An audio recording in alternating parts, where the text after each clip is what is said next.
కథ తారా గ్రామానికి చెందింది. అక్కడ గత 20 ఏళ్లుగా వర్షాలు కురవలేదు. దానివల్ల అక్కడ నివసించే వాళ్లు విసిగిపోయారు. బోరింగ్లో నుంచి నీళ్లు రావడం లేదు. చెరువులు ఎండిపోయాయి. బావి కూడా ఎండిపోబోతోంది. ఊర్లోని కొంతమంది బావిలోంచి నీళ్లు పడుతున్నారు. ఇప్పుడు చూస్తుంటే ఈ బావిలోని నీళ్లు కూడా మరొక 5 రోజుల్లో ఎండిపోయేటట్లున్నాయి. అప్పుడు మనం దాహంతో చచ్చిపోతాము. ఎవరూ కూడా నీటిని వృధా చేయకండి. అరే, నీళ్లు ఉంటేనే కదా వృధా చేయడానికి. ఇప్పుడైతే పాలలో నీళ్లు కలపడానికి కూడా నీళ్లు లేవు. రేపు మనందరం కూర్చొని దీని గురించి చర్చ జరుపుదాం. ఏదో ఒక ఉపాయం ఆలోచిద్దాం. తారా గ్రామం సర్పంచ్ ఇంకా మిగతా వాళ్లు ఒక రావి చెట్టు దగ్గర కూర్చుంటారు. విచార విమర్శలు చేస్తుంటారు. మన గ్రామంలో గత 20 ఏళ్లుగా వర్షాలు లేవు. ఆ కారణంగా పంటలు పండడం లేదు. అందరి ఇళ్లలో కూడా ధాన్యాలు ఖాళీ అయ్యాయి. నాన్న చెప్పింది నిజమే. నిన్న నాకు పావురాలు కొన్ని గింజలిచ్చి వెళ్లాయి. ఇదిగో కొంచెం తిను అని. ధాన్యాలు ఎప్పుడో ఖాళీ అయ్యాయి.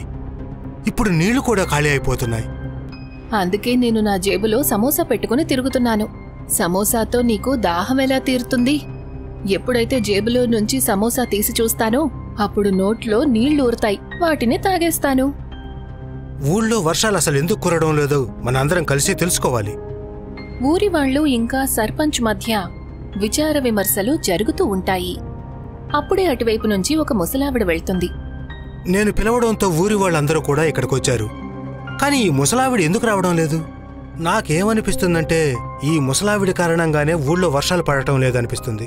ఏ, నీకసలు అలా ఎందుకు అనిపిస్తుంది? ఎందుకంటే ఈవిడ ప్రతి రాత్రి అడవిలోకి వెళుతుంది. గంటల తరబడి కూర్చొని ఏదో మాట్లాడుతూ ఉంటుంది. అది నేను కూడా నా చెవులతో విన్నాను. నాకు తెలిసి తను మన ఊరి మీద చేతపడి చేస్తుంది. అందుకే నేనందరిని పిలిచినా కూడా ఈవిడ మాత్రం ఇక్కడికి రాలేదు. ఈ ముసలావిడిని మనం గమనిస్తూ ఉండాలి. ఇవాళ రాత్రి కూడా ఈమె అడవికి వెళితే నాకు చెప్పండి. ఈవిడ్ని ఊళ్ళో నుంచి తరిమేసేద్దాం. అవును సర్పంచ్ గారు, ముసలావిడని ఊర్లో నుంచి తరివేసే మాట విని రవికి బాధ కలుగుతుంది. తను నిర్ణయించుకుంటాడు. తను తన స్నేహితులతో కలిసి ముసలావిడసలు ప్రతిరోజూ అడవికి ఎందుకు వెళ్తోందో తెలుసుకోవాలని. అది రాత్రి సమయం. ఊర్లో కొంతమంది ముసలావిడ ఇంటి చుట్టూ దాక్కుని ఉంటారు. ముసలావిడ అడవికి ఎప్పుడు బయలుదేరుతుంది అని చూడటానికి. రవి కూడా ముసలావిడ ఇంటి దగ్గరే దాక్కుని ఉంటాడు.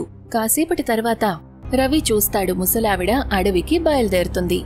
రవి కూడా ఆవిడ వెనకాలే వెళ్తూ ఉంటాడు. ముసలావిడ అడవి దగ్గరికి చేరుకోగానే ఆవిడ్ని చూడగానే అడవిలో చిన్న చిన్న జంతువులు, ఉడతలు, తాబేళ్లు, పక్షులు ఆవిడ దగ్గరకొచ్చి చేరతాయి. చిన్న చిన్న జంతువులన్నీ ఆవిడ దగ్గరికి ఎందుకొచ్చి కూర్చుంటున్నాయి? ముసలావిడ జంతువులన్నిటికీ ఆహారం పెడుతుంది, నీరు తాగిస్తుంది. జంతువులన్నీ సంతోషంగా అక్కడి నుంచి వెళ్లిపోతాయి. తర్వాత ముసలావిడ చెట్లతో మాట్లాడుతుంది. అన్నిటికీ కూడా నీరు పోస్తుంది. అది చూసి రవి ముసలావిడ ముందుకు వెళ్లి నిలబడతాడు. బామ్మా, మీరసలు ఏం చేస్తున్నారు?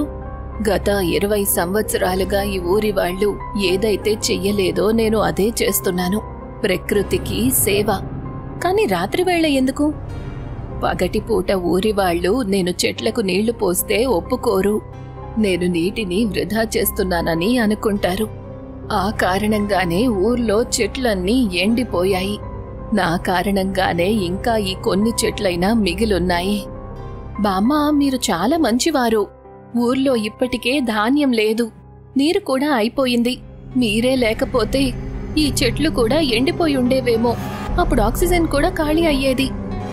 అవును బాబు, ఈ ఊరు ముందు పచ్చగా ఉండేది. ఈ ఊరి వాళ్లు ఎప్పుడూ కూడా ప్రకృతిని ప్రేమించలేదు, మొక్కలు నాటలేదు. ఆ కారణంగా ఈ ఊర్లో అసలు నీరు లేకుండా పోయింది. ముసలావిడిని చూసి రవి కూడా ఆమెతో పాటు చెట్లకు సేవ చేస్తాడు. వాటికి నీరు పోస్తారు.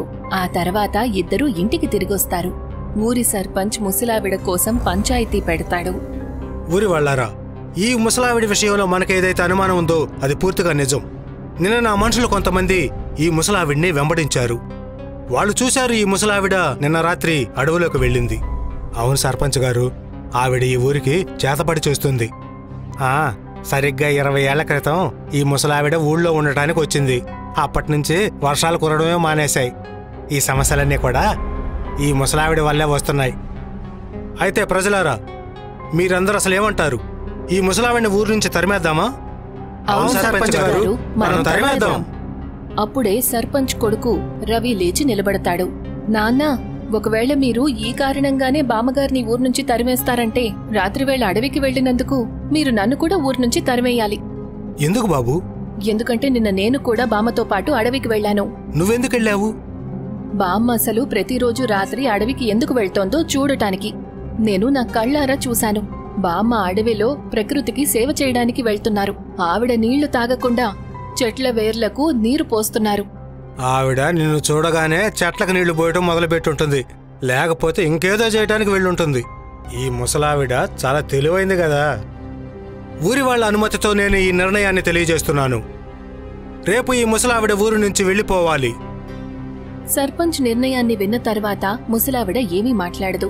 ఆమె కళ్లల్లో కన్నీళ్లు వస్తాయి. అందరూ అక్కడ్నుంచి వెళ్లిపోతారు. ఊర్లో ఇద్దరూ బావిలో నీళ్లు పడుతూ ఉంటారు. వాళ్ళల్లో వాళ్ళు మాట్లాడుకుంటూ ఉంటారు. వర్షం గురించి చింతిస్తూ ఉంటారు. నిజంగా చూస్తుంటే మరో 10 రోజుల్లో నీరు మొత్తం ఖాళీ అయ్యేటట్లుంది. అవును, ఇంకా 10 రోజుల జీవితమే మిగిలిన్నట్లుంది. నీకేమైనా కోరికలుంటే పూర్తి చేసుకో. నా కోరికలన్నీ కూడా నెరవేరాయి, కానీ పెళ్ళే జరగలేదు. తాగడానికి కూడా నీరు దొరకని ఈ ఊరి వాళ్ళకి ఎవరైనా తన కూతుర్నిచ్చి పెళ్లి చేస్తారా? నీటి సమస్య ఎంతగా పెరిగిపోయిందంటే కన్నీరు లేకుండా ఏడుస్తున్నాము. శరీరంలో నీరు లేదు, ఇక బయటికేమొస్తుంది? రాత్రి సమయం. ముసలావిడ మళ్లీ రాత్రివేళ అడవికి బయలుదేరుతుంది. ఊర్లో కొంతమంది ఆవిడ్ని దారిలో చూస్తారు. చూడండి, మళ్ళీ ఆవిడ అడవిలోకి వెళ్తుంది. ఎంత ధైర్యం తనకి! నిన్న సర్పంచ్ గారు ఊరు నుంచి బయటకు పంపించేశారు. అయినా సరే మళ్ళీ ఇవాళ వెళ్తుంది. వెళ్ళనివ్వు, ఈ ఒక్కరోజే కదా. రేపు ఆవిడ ఊరు వదిలి వెళ్ళిపోవాలి కదా. ముసలావిడ ఎవరితోనూ ఏమీ మాట్లాడదు. ఆవిడ మౌనంగా అడవిలోకి వెళ్తుంది. అడవిలోకి వెళ్ళగానే అడవిలో ఉన్న చిన్న చిన్న జంతువులన్నీ ఆవిడ దగ్గరికి వస్తాయి. ముసలావిడ అన్నిటికీ ఆహారం పెడుతుంది, చెట్లకు నీరు పోస్తుంది. ఆవిడ ఏడుస్తూ కూర్చుంటుంది. అప్పుడే రవి వస్తాడు. నన్ను క్షమించండి, నేను రేపట్నుంచి మీకు సేవ చేయడానికి రాలేను. లేదు బామ్మా, నేను మిమ్మల్ని ఊరు నుంచి వెళ్ళనివ్వను. మీరు గనక ఊరి వదిలి వెళ్ళిపోతే నేను కూడా మీతో పాటు వచ్చేస్తాను. లేదు బాబూ, లేదు, నువ్వు ఊర్లోనే ఉండాలి. ఊర్లో వాళ్ళు నన్ను దోషి అనుకుంటున్నారు. నేను రేపు ఊరు వదిలి వెళ్ళిపోతాను. ఇంకొన్ని రోజుల్లో బావిలో నీరు ఖాళీ అవుతుంది. అప్పుడిక్కడ ఎవరుంటారు? అందరూ వెళ్ళిపోవాల్సింది. తర్వాత వెళ్లే కంటే మీతో పాటు రావడమే మంచిది. లేదు బాబూ, నువ్విదే ఊర్లో మీ నాన్నతోనే ఉండాలి. ఊరివాళ్లు చెప్పింది నిజమేనేమో. నా వల్లే ఊర్లో వర్షాలు కురవడం లేదేమో. నేను వెళ్లగానే వర్షం పడుతుందేమో. ముసలావిడ ఇంకా రవి మాట్లాడుకుంటూ ఉంటారు. అప్పుడే వెనక నుంచి మాటలు వినిపిస్తాయి. బామ్మా, వర్షం కురవకపోవడానికి మీరు కారణం కాదు, ఈ ఊరి వాళ్లే కారణం. ఈ ఊరి మీద జలదేవత కోపగించుకుంది. వీళ్లు నది, చెరువు అన్నిటినీ మురికి చేసేవారు. చెట్లను నరికేశారు. కాని కొంతమంది కారణంగా మొత్తం ఊరందరూ నీటి కోసం తల్లడిల్లుతున్నారు. జంతువులు దాహంతో చనిపోతున్నాయి, చెట్లు ఎండిపోతున్నాయి. గత 20 ఏళ్ల నుంచి ఊరివాళ్లు పొలం పనులు చేయలేదు. ఎవరి ఇంట్లోనూ ధాన్యం లేదు. అప్సరస చేతిలో ఒక నాగలి ప్రత్యక్షమవుతుంది. బామ్మా, ఇది మాయా నాగలి. రేపు మీరెప్పుడైతే మీ పొలంలో దీనిని ఉపయోగిస్తారో వర్షం మొదలవుతుంది. ఉదయం సమయం. ఊరి వాళ్లందరూ కూడా ఊరి రావి చెట్టు దగ్గర కూర్చుని ఉంటారు. ముసలావిడ, రవి అన్ని విషయాలు చెప్తారు. జలదేవతను సంతోషం పెట్టడం కోసం ఇవాళే ఒక పెద్ద పూజను ఏర్పాటు చేద్దాం. పూజ చేయటం వల్ల ఏమీ జరగదు నాన్నా. మరి మనం ఊర్లో నది, చెరువుని శుభ్రం చేయాలి. ఊర్లో కొంతమంది జలదేవతను ప్రసన్నం చేసుకోవడానికి ఆమెకు పూజ చేస్తారు. కొంతమంది చెరువులను, నదులను శుభ్రం చేస్తారు. పూజ అలాగే నదులను శుభ్రం చేసిన తర్వాత వర్షం కురవలేదు. అంతా జరిగిపోయింది కదా, కాని వర్షం ఎందుకు కురవలేదు? ఇప్పుడు బామ్మగారి చమత్కారంతో వర్షం కురుస్తుంది. ముసలావిడ తన ఇంటి నుంచి మాయా నాగల్ని తీసుకుని బయలుదేరుతుంది. ఊరి వాళ్లందరూ ఆవిడ వెనకాలే వెళ్తారు. ముసలావిడ పొలానికి చేరుకుంటుంది. నాగలిని ఉపయోగిస్తుంది. ఎప్పుడైతే ఆవిడ దాన్ని ఉపయోగిస్తుందో అప్పుడు పెద్ద వర్షం మొదలవుతుంది. ఊరి వాళ్ళు సంతోషంతో ఆడి పాడతారు. ఊర్లో చెరువు, బావులు అన్నీ నిండిపోతాయి. చెట్లన్నీ పచ్చగా మారతాయి. వర్షం కురిసిన తర్వాత అందరూ సంతోషిస్తారు. ముసలావిడ ఊరు వదిలి వెళ్ళిపోవాలనుకుంటుంది. ఊరి వదిలి మీరు ఎక్కడికి వెళుతున్నారు? నా పని పూర్తయింది, ఇక నేను వెళ్తున్నాను. మీరే మా అందరికీ కొత్త జీవితాన్నిచ్చారు. మేము మిమ్మల్ని ఎక్కడికి వెళ్ళనివ్వము. మేము తప్పు చేశాము. మేము మీ మీద ఎన్నో నిందలు మోపాము. మమ్మల్ని క్షమించండి. బామ్మ, మమ్మల్ని వదిలి వెళ్ళొద్దు. ఊరి వాళ్ళందరూ ముసలావిడ్ని క్షమాపణ అడుగుతారు. రవి ఏడవటం చూసి ముసలావిడ అక్కడే ఉండిపోతుంది.